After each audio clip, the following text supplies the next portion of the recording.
Et salut à tous les amoureux de la chose ludique, c'est Magna Magister en direct de la bibliothèque sur la chaîne Tabula Rasa. Et pour cette semaine consacrée au genre super-héros, je ne pouvais m'empêcher de vous parler évidemment de Humanidine, le plus français des jeux de rôle de super-héros, même si ça se passe au Mexique.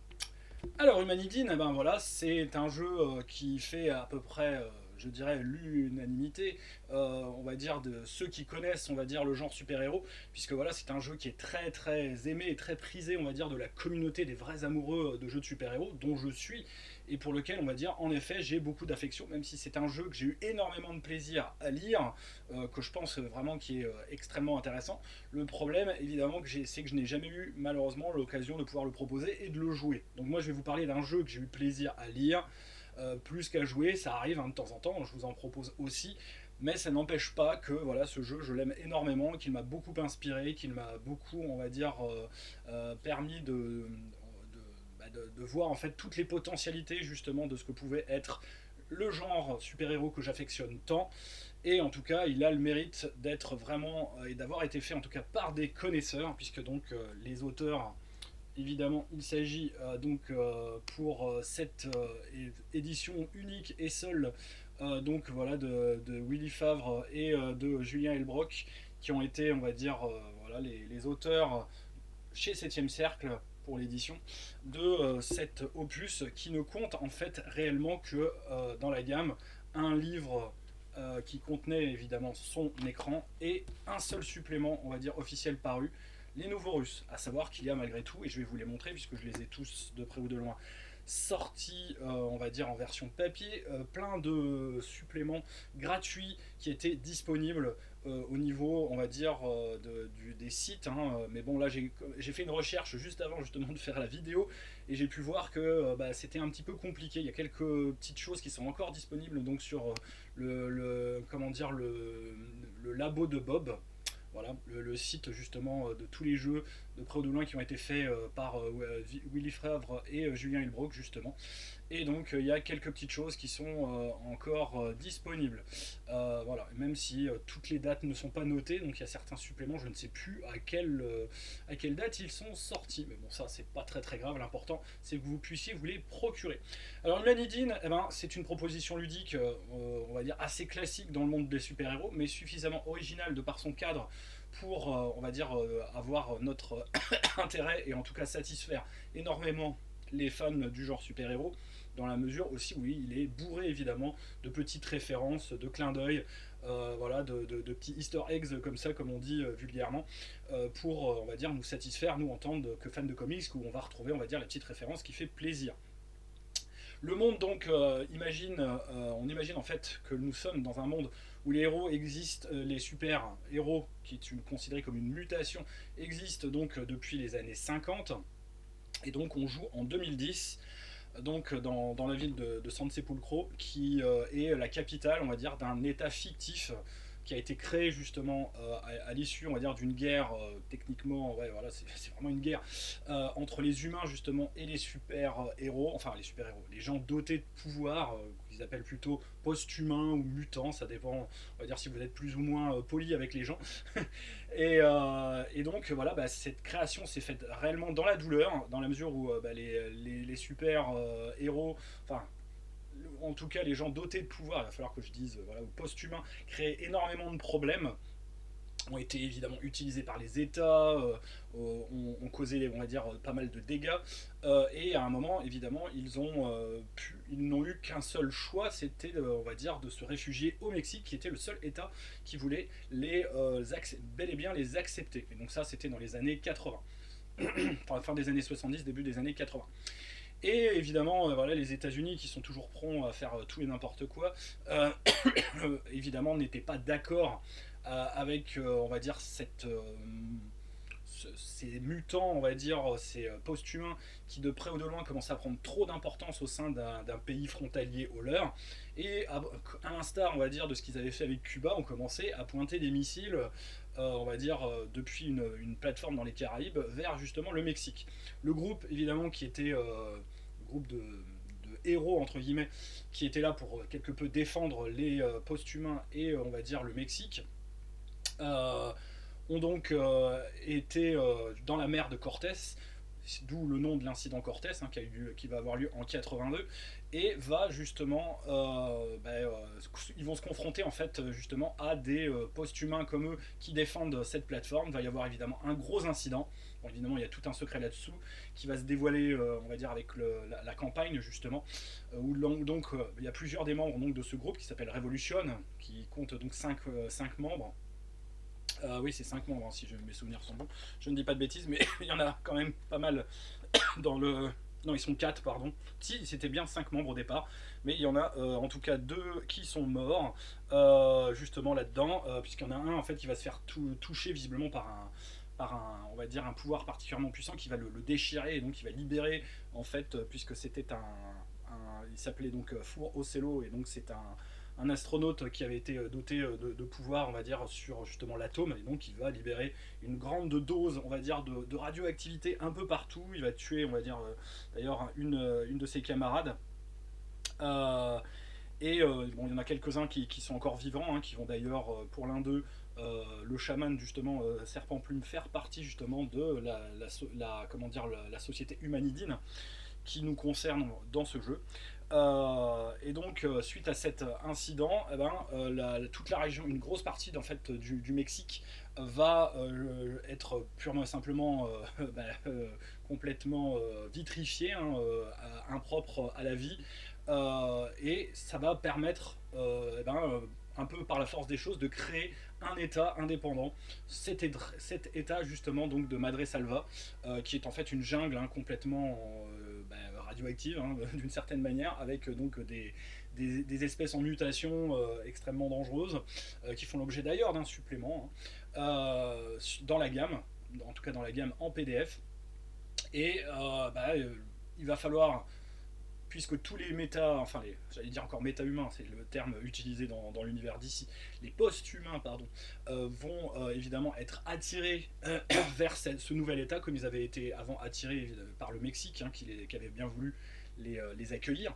Et donc il va falloir créer évidemment une capitale, donc San Sepulcro, et gérer le problème, on va dire, d'autant de post-humains qui sont concentrés ensemble dans un état qui est censé être une sorte d'Éden, mais qui en fait est plus, on va dire, une poubelle ou un enfer à ciel ouvert, étant donné que voilà, quand on concentre en un seul lieu autant, on va dire, de post-humains, de mutants, de gens dotés de pouvoir, ça peut toujours mal se passer. D'où la création par certains membres, on va dire, éminents, on va dire, de la jante des super-héros, entre guillemets, d'une, on va dire, agence, l'agence dit Humanidine, qui justement a pour objectif de réguler quelque peu cette on va dire, population de gens dotés de pouvoir, et de faire en sorte, on va dire, que la vie puisse être à peu près on va dire possible, en tout cas le moins dangereuse possible, dans, on va dire, la ville de San Sepulcro et dans ses environs. Voilà, donc ça c'est le postulat de base. Vous jouez des agents donc de Humanidine dotés donc de super pouvoirs et vous devez réguler justement l'activité, on va dire, des gens, des postes humains. Voilà. Donc évidemment, il y a plein de secrets, il y a plein de petites choses qui sont petit à petit dévoilées donc déjà dans le livre de base, mais aussi au fil des scénarios de la campagne, puisque la campagne compte, donc si je me souviens bien, c'est 4 gros scénarios, hein, qui sont, on va dire, distillés à travers les suppléments. Et ça va donc vous permettre évidemment de découvrir énormément de choses sur cet univers, qui est un univers extrêmement riche, qui prend évidemment comme on va dire, postulat, comme en tout cas pilier fondateur pour, on va dire, la manière dont il gère, on va dire, les relations entre les humains et les post-humains. Voilà, c'est les comics, on va dire, plus modernes. Donc on est vraiment dans Watchmen pour beaucoup, pour ce qui est on va dire, de l'histoire qui va fonder, on va dire, l'état en question. On est également donc beaucoup dans The Boys, hein, l'agence Humanidine, c'est vraiment, on va dire, cet esprit de The Boys. C'est quand même très trash sur pas mal d'aspects. Bon, pas trash autant que la BD The Boys ou même que la série, mais vous pouvez donner ce ton-là très très facilement. Voilà. Et puis au niveau des problématiques évidemment de gestion entre les méta-humains, on a évidemment beaucoup, surtout, moi je pense à Kingdom Come. Voilà. entre les différences entre les générations de héros, les plus jeunes, les plus anciens évidemment.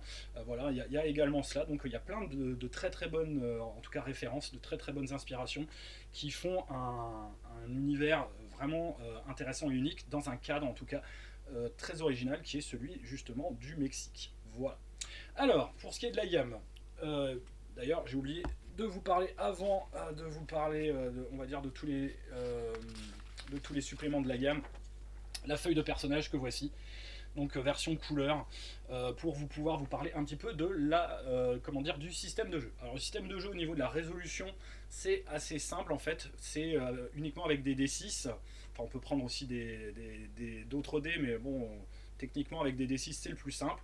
Si vous allez lancer donc votre poignée de D6, c'est vous qui choisissez le nombre de dés d'ailleurs que vous allez lancer. Ça c'est assez, on va dire, étonnant dans le système, parce que quand vous allez faire, en fait, c'est une prise de risque d'une certaine manière, car si vous faites donc un résultat pair, vous allez marquer donc un résultat positif, et impair un résultat négatif. Vos talents et vos pouvoirs vont vous permettre évidemment d'annuler certains résultats négatifs. L'opposant va vous permettre aussi, va vous malheureusement obliger à annuler certains résultats positifs en fonction de ses capacités et ses pouvoirs. Et le but pour réussir une action, c'est d'avoir au moins encore un résultat positif sur le dé qui reste, voilà, qui est présent, on va dire, sur les dés. Ça, c'est pour le système de résolution. Les pouvoirs sont complètement free, donc vous avez des listes de grands thèmes, de grandes catégories de pouvoirs, mais c'est à vous vraiment de les inventer et de les intituler et de décrire leur effet comme en jeu. Vous avez donc 2 jauges également à gérer, donc que sont l'énergie pour justement vous donner des positifs supplémentaires, et la passion également, qui va vous permettre, pour ce qui est de la passion, alors de la passion, de façon aussi d'avoir un effet sur justement les jets de dés, pour vous donner en fait une sorte de ressort dramatique, et de court-circuiter, on va dire, certains échecs, là où l'énergie va vous donner là plus, on va dire, de possibilités avant l'action, pour réussir votre action en vous donnant des résultats positifs, là où la passion normalement c'est l'inverse, elle va annuler des résultats négatifs. Voilà, normalement ça doit être ça, si mes souvenirs sont bons. Voilà, avec un système d'initiative aussi assez original.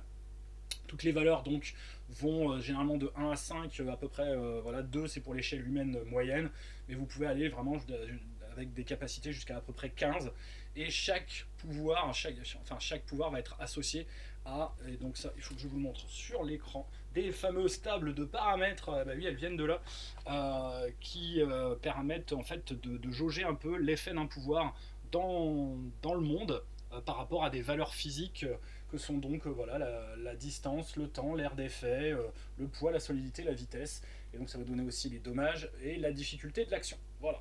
Donc sur ce point, le système est pas méchant. Voilà, ça me permet également de vous montrer l'écran en question. Alors c'est un parti pris esthétique qui est quand même assez particulier, mais moi je trouve que ça passe très très bien, et que c'est en tout cas assez bien dans l'ambiance justement du contexte en fait, justement du super-héros. Ça colle plutôt bien. Alors, justement, la gamme. Alors, le livre de base, qui est donc sorti en 2006 aux éditions 7e Cercle, est un livre donc de 112 pages. Et donc dans ce livre de 112 pages, on a la description évidemment du background, qui est très synthétique, mais qui est largement suffisante. Après, donc, on a la description évidemment de l'agence Humanidine, avec les différents PNJ importants. Le temps du rêve, qui est également très important, parce que voilà, ils ont une équipe en fait de chamans qui sont sans arrêt en train justement de garder ce fameux temps du rêve, ce fameux monde spirituel qui est donc en 9 cercles, un peu comme les cercles des enfers, qui est vraiment, on va dire, un danger justement sur lequel il veille aussi, et qui fait partie un peu, voilà, c'est l'un des aspects du jeu sur lequel on peut développer, donc cet aspect justement spirituel.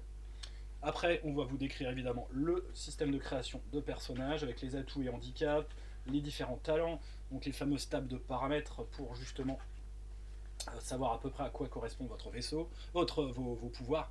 Euh, et donc, le système de jeu en question, les oppositions, voilà comment sont définies les caractéristiques des PNJ. Donc voilà, en fonction évidemment aussi de s'ils sont blessés, euh, ils ont un certain niveau d'initiative en fonction de leurs blessures. Voilà, donc évidemment, plus ils vont être blessés, plus leur niveau d'initiative va être bas. Hein, donc c'est assez logique quelque part. Voilà, une description de San Sepulcro, un bref aperçu, mais qui est quand même largement suffisant. Donc avec ces illustrations à la technique un peu particulière, du moins c'était assez novateur pour l'époque. Un peu la description du reste du monde, toujours avec des illustrations que je trouve moi plutôt sympathiques. En tout cas, voilà, vous en jugerez vous-même. Mais moi je pense qu'il y a, il y a de l'idée en termes esthétiques. Voilà, par exemple, ça c'est ce qu'il y avait aussi sur la couverture, etc. Puis ensuite, donc les scénarios, donc un scénario niveau 0, enfin épisode 0 si je puis dire, où on joue donc des pré-tirés spéciaux, des personnages spéciaux pour nous raconter en fait une histoire qui a eu lieu avant, on va dire, le début du jeu, pour expliquer évidemment les événements actuels. Donc 5 personnages pré-tirés. Donc sont donc Steel Grey, Butterfly Warrior, Wasp Spar, Axolotl X et Bronco Tabasco. Voilà. Ils ont des noms plutôt sympathiques. Et un deuxième scénario qui constitue, lui, le premier scénario vraiment officiel de la campagne, qui s'appelle donc Ice Scream. Voilà. Avec donc évidemment le lexique à la fin, des personnages pré-tirés aussi que vous pouvez utiliser donc là pour vraiment le jeu. Donc voilà, Kera Banshee Rosenberg, Alessandro Estaves, voilà, Eva Espectro, pardon, Iago Sebastian et John Metro. Voilà, qui sont donc les personnages pré-tirés. Donc l'index, la feuille de personnage. Donc vous avez pu voir celle que je vous ai montrée, et c'est vraiment celle-là, mais qu'on peut trouver en PDF sur comment dire, sur les sites divers et variés. Vous pouvez les trouver par exemple sur la Scénariothèque. Hein. Il y a quelques liens morts, mais il y a pas mal de choses quand même qui sont encore disponibles. Et sur le labo de Bob, comme je vous le disais. Donc l'écran, voilà, avec les fameuses tables de paramètres. Il n'y a vraiment que ça de nécessaire pour pouvoir jouer. Hein. Le reste, le système est vraiment light, donc ça vous permet de jouer, on va dire, facilement avec juste le livre de base et l'écran. Si voilà, et les scénarios évidemment que je vais vous proposer. Donc ça c'était pour le livre de base, hein, l'écran était inclus. Et le premier supplément qui était paru, donc lui il est paru, donc normalement c'est en 2006 aussi, 2007, tout début de l'année 2007, les nouveaux Russes. Un supplément de 95 pages à peu près, qui vous propose, donc voilà, il valait 21,50 €, de découvrir justement la Russie en pleine guerre civile. Donc voilà, une guerre entre des forces on va dire des forces, on va dire, plutôt gouvernementales, qui sont concentrées à Moscou, et d'autres qui sont concentrées sur Saint-Pétersbourg, qui s'appelle c'est Néo-Volgograd je crois, Novo-Volgograd. Donc avec plein de références évidemment, vraiment un front, hein, un combat, comment dire, qui met à feu de près ou de loin un petit peu tout l'est justement de l'Europe. Des scénarios évidemment aussi.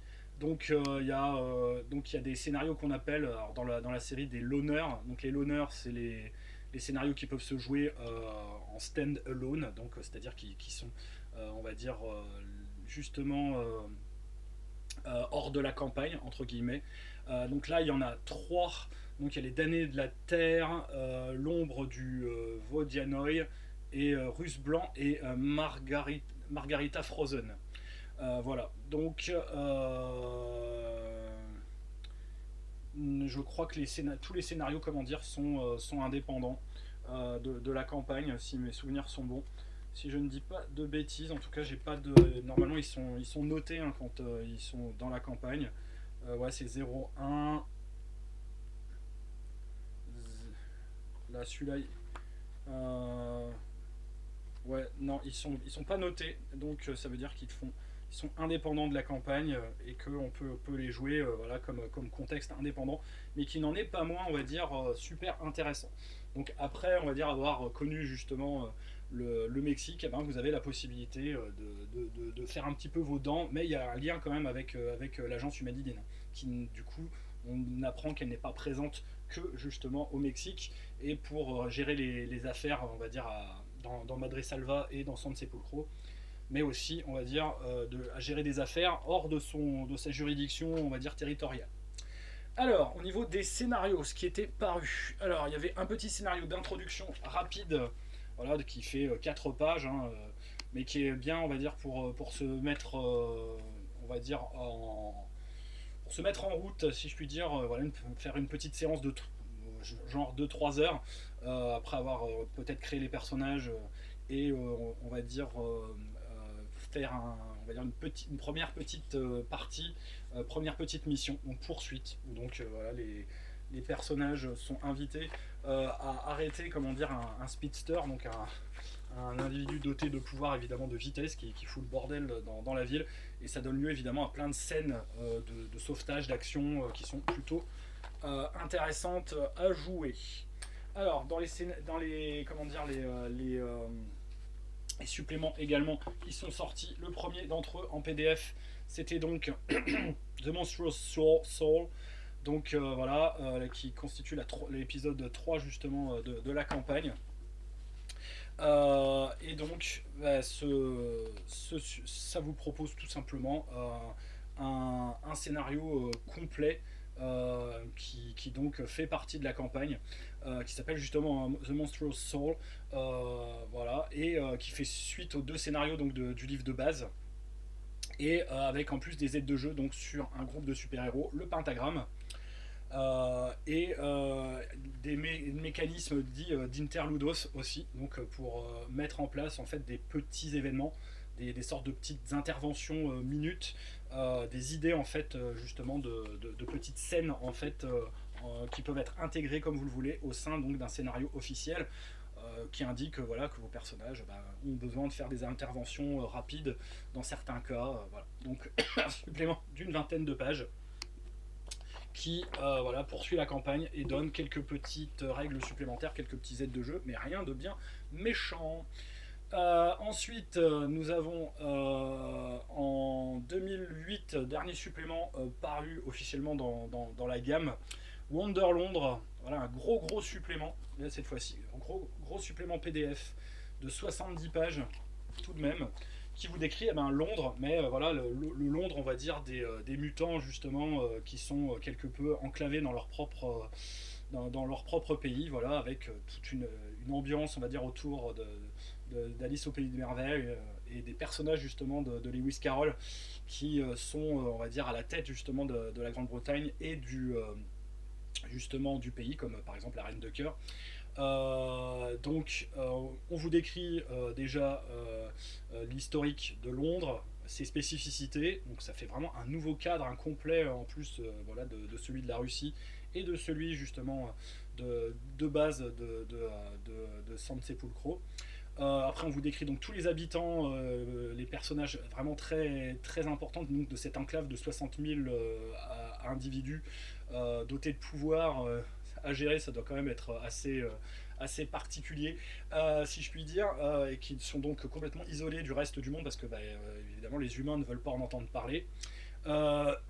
Et donc après, nous avons 2 scénarios d'à peu près un peu plus d'une quinzaine de pages, chaîne alimentaire, et ensuite donc Down the Rabbit Hole, qui est le 4e épisode officiel de la campagne, qui clôt normalement la campagne et vous permet justement d'avoir les clés, on va dire, de tout ce qui s'est produit avant. Donc voilà, c'est une grosse campagne en 4 scénarios, qui est donc voilà, entre 3 suppléments, quoi. Voilà.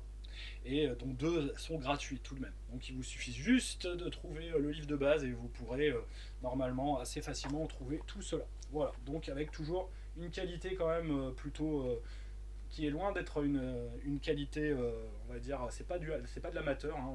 On a vraiment un souci de mise en page, certes avec des assez simples, mais voilà, on y est habitué si on est habitué aux productions du 7e cercle, il n'y a pas à rougir. Avec donc des illustrations plutôt de meilleures, avec une qualité de plus en plus, on va dire, détaillée et inspirée, je trouve. Voilà, sur la technique, on voyait que sur la fin, ils avaient vraiment trouvé la finesse, en tout cas. Donc on peut le voir, hein, avec même la couverture, que moi je trouve en tout cas plutôt réussi. Et donc après, il y a un dernier supplément dont je voulais vous parler pour cette gamme, qui est paru je ne sais pas quand en fait. Je sais que je l'ai récupéré probablement dans les années 2010, mais je ne sais plus quand. Très sincèrement, il est donc toujours disponible, ça j'ai vu sur le labo de Bob. C'est Wild Things, qui est un supplément en fait qui décrit purement et simplement la jungle justement de, de, de Madre Salva. Voilà. Écrit donc par Laurent Devernay. Et bah, voilà, il n'y a pas de date, donc je ne peux pas vous dire quand le supplément, qui est donc normalement, je pense, en tout cas plutôt officiel, parce qu'il y a le logo, même si, bon, voilà, mais je pense en tout cas qu'il a tout à fait sa place dans la gamme pour justement vous offrir plus de détails sur le contexte de base qui n'avait pas été, on va dire, redéveloppé ou redécrit plus à même jusqu'ici. Donc un supplément, lui, qui fait quasiment 70 pages. On en est à... oui, ça doit être ça, hein, ça doit faire 70 pages. Avec la couverture comprise, ouais, 66 pages. Voilà. Donc, ça, pareil, c'est trouvable et ça vous enrichira le contexte si vous êtes parvenu à trouver, au minimum en tout cas, le livre de base que voici, pour donc pouvoir jouer. Et franchement, moi je vous le conseille. Normalement, s'il se trouve, il ne doit pas se trouver trop cher, hein, 40-50 euros grand max, s'il est en bon état. Moi je l'avais trouvé, il était en état plutôt correct. J'avais rafistolé un petit chouïa, mais il n'y avait pas de, on va dire, de gageure majeure à ce propos. Voilà, donc c'était Magna Magister pour cette revue rapide donc du Made in Din, un jeu de super-héros français dont on peut être fier et qui donne vraiment envie en tout cas de s'y plonger. Enfin moi en tout cas j'aurais envie de m'y plonger si j'avais pas déjà, on va dire, mon jeu de super-héros quelque peu attitré, pour lequel on va dire voilà, que je maîtrise depuis pas mal d'années. Mais il me sert malgré tout, on va dire, d'inspiration, de référence sur pas mal d'aspects. Voilà, voir justement si on a eu les mêmes inspirations au même moment. C'est assez rigolo de voir ce genre de choses.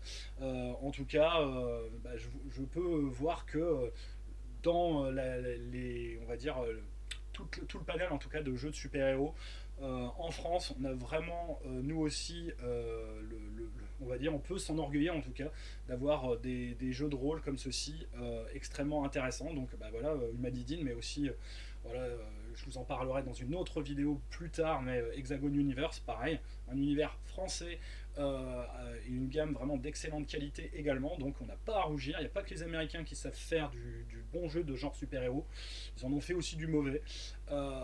Donc voilà, il y a de quoi faire en tout cas avec tout ça. Si ça vous plaît, si vous voulez, on va dire, votre système maison, c'est très facile malgré tout de vous procurer les suppléments et de le faire avec votre propre système de super-héros, celui que vous pouvez, on va dire, que vous affectionnez le plus. Je vous renvoie à mon autre vidéo pour, on va dire, trouver peut-être un système qui vous conviendrait. Mais ça pourrait vraiment être sympa, par exemple, voilà, de jouer à Humanidine justement avec le système Cortex. Ça se prêterait vraiment bien, d'ailleurs, je trouve. Mais bon, c'est vous qui voyez. Moi, je ne fais que, on va dire, vous donner l'envie. Après, c'est à vous de transformer l'essai, comme on dit au rugby. Et voilà, d'oser, comment dire, justement, jouer dans des univers de super-héros, parce que ben, c'est pas du tout caricatural, c'est extrêmement intéressant. Les thématiques abordées sont vraiment profondes et ont leur intérêt. C'est pas du tout, comment dire, voilà, kitsch. Enfin, ça l'est kitsch si vraiment on le veut. Mais c'est tellement satisfaisant et on le voit, comment dire, à travers les séries de super-héros qui pullulent de nos jours. Il y a d'excellentes choses qui donnent envie vraiment d'aller vers ces thématiques justement du humain face, on va dire, à des gens dotés de super pouvoirs. Voilà, que ce soit à travers, par exemple, des séries justement comme Umbrella Academy, comme The Boys, qui vont vraiment au-delà de tout ce qu'on a eu l'habitude de voir sur les super-héros, par rapport à des choses un peu plus classiques, un peu plus plan-plan, comme justement les séries justement du Arrowverse, ou les séries un peu plus lissées, on va dire, de chez Marvel, même s'il commence à y avoir quand même des petites choses extrêmement originales et des choses qui sortent du lot, qui montrent qu'eux aussi savent faire un petit peu, je dis pas du trash, mais à jouer quand même un petit peu avec nos émotions. Voilà, donc bah, voilà, vous n'avez plus qu'à vous y mettre, hein. Je pourrais ne dire que cela. Voilà, c'était donc Magna Magister. N'oubliez pas de mettre des commentaires si vous avez adoré justement Humanidine, que vous y avez joué, de mettre des pouces si vous avez apprécié, que ça vous rappelle de bons souvenirs, et de vous abonner si ce n'est pas encore fait, si vous êtes tombé sur la chaîne par hasard, afin de suivre et de continuer à suivre mes vidéos. Donc voilà, n'oubliez pas le live du mercredi et les scénarios express encore pour d'ici la fin de la semaine, avec probablement sûrement un scénario express de genre super-héros. Ça serait justement l'occasion. Allez, à bientôt et jouez bien surtout, et jouez des super-héros ou des super-vilains, hein, ça peut être aussi intéressant. A plus.